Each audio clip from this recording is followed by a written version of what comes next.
नमस्कार दोस्तों, स्वागत है मेरे ऑलराउंडर क्लास में। आज की क्लास में बताने वाले हैं इस तरह के मैथमेटिक्स के सवालों को कैसे आसानी तरीके से चुटकियों में सॉल्व किए जाते हैं।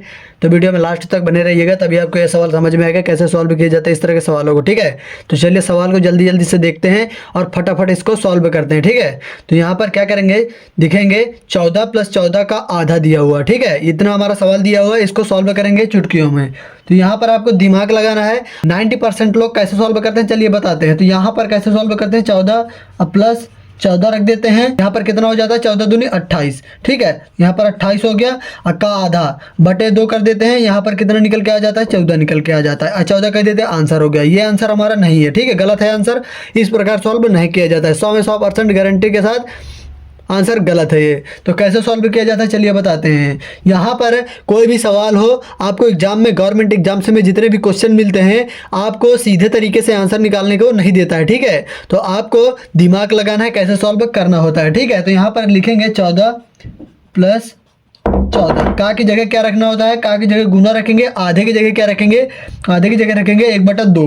ठीक है, मैंने हर वीडियो में बता के रखा है कि आधे की जगह हमेशा 1/2 ही रखते हैं। ठीक है, अब यहाँ पर आपको देखना है कि सबसे पहले किस संख्या को सॉल्व करना होता है, प्लस वाली संख्या को सॉल्व करना होता है कि गुना वाली संख्या को सॉल्व करना होता है। तो यहाँ पर आपको सॉल्व करना होता है गुना वाली संख्या को। ठीक है, क्यों गुना वाली संख्या को सॉल्व करेंगे, जब प्लस गुना संख्या दी हुई है दोनों, तो यहाँ पर आपको गुना वाली संख्या को सॉल्व करना है, क्योंकि इसमें यूज होता है हमारा बोर्ड मास का फॉर्मूला। ठीक है, जब बोर्ड मास का फॉर्मूला किसी सवाल में यूज करते हैं तो 100 में 100% आंसर हमारा राइट आता है। ठीक है, तो चलिए गुना को सॉल्व करते हैं। 14 प्लस उसी प्रकार रखेंगे तो 14 × 1 करेंगे। तो यहाँ पर 14 × 1 करेंगे तो 14 निकल के आ जाएगा, बटे में 2 निकल के आ जाएगा। ठीक है, अब ये हमारा बन गया भिन्न के फॉर्मेट में। ठीक है, जब भिन्न के फॉर्मेट में बन जाता है तो सीधे से हमें क्या करना होता है, लासा ले लेना होता है। तो 2 1 का लासा निकाल लेंगे।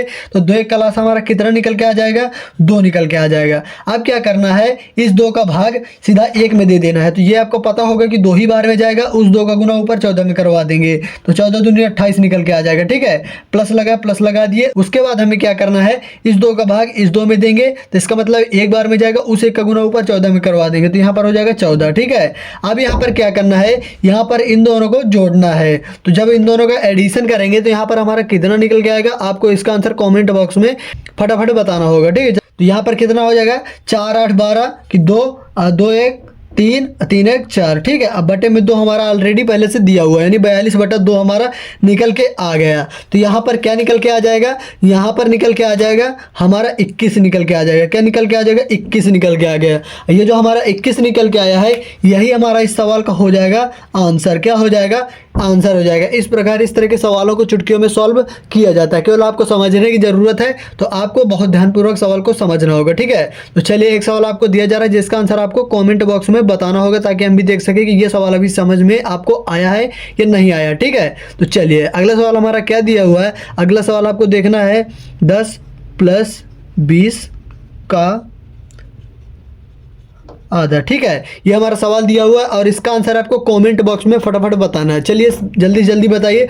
जितना आप मैथमेटिक्स के सवालों को सॉल्व करेंगे उतनी आपकी मैथमेटिक्स स्ट्रांग होती चली जाएगी, जितना आप मैथमेटिक्स के सवालों को नहीं सॉल्व करेंगे उतनी आपकी मैथमेटिक्स वीक होती चली जाएगी। ठीक है, इसलिए आपको सवालों को सॉल्व करते रहना है, ज़्यादा से ज़्यादा आपको सवालों को सॉल्व करना है। ठीक है, जितना ज़्यादा सॉल्व करेंगे उतना ज़्यादा आपका बेसिक भी मजबूत होगा। जब बेसिक मजबूत हो जाएगा तो आप एडवांस लेवल तक आसानी से पहुँच सकते हैं और ऊँचे लेवल के सवालों को आसानी तरीके से सॉल्व कर सकते हैं। ठीक है, इसलिए सवालों को ज़्यादा से ज़्यादा सॉल्व करते रहना है। किसी भी टाइप के क्वेश्चन हो, आपको सवालों को सॉल्व करते रहना है। ठीक है, यदि आपको किसी भी टाइप के क्वेश्चन चाहिए तो कमेंट कर दीजिएगा, हम उसी टाइप के क्वेश्चन आपके लिए लेकर आएंगे। यदि आपके दोस्तों के इस तरह के सवाल नहीं आते हैं तो अपने दोस्तों में भी ये वीडियो शेयर करिए, ताकि आपके दोस्तों को भी इस तरह के सवाल सॉल्व करने का मौका मिल सके। इस तरह के सवाल हमेशा गवर्नमेंट एग्जाम्स में बार बार पूछे जाते हैं, 100 में 100% पूछे जाते हैं। तो अभी तक वीडियो को लाइक नहीं किया तो वीडियो को लाइक कर दीजिए। चैनल पे हमारे नए हो तो चैनल को सब्सक्राइब भी कर दीजिएगा, क्योंकि इस तरह के मैथमेटिक्स के सवाल हमारे चैनल पर हमेशा अपलोड होते रहते हैं, जो हमेशा गवर्नमेंट एग्जाम से रिलेटेड होते हैं। तो चलिए मिलते हैं नेक्स्ट वीडियो में, तब तक के लिए जय हिंद, वंदे मातरम।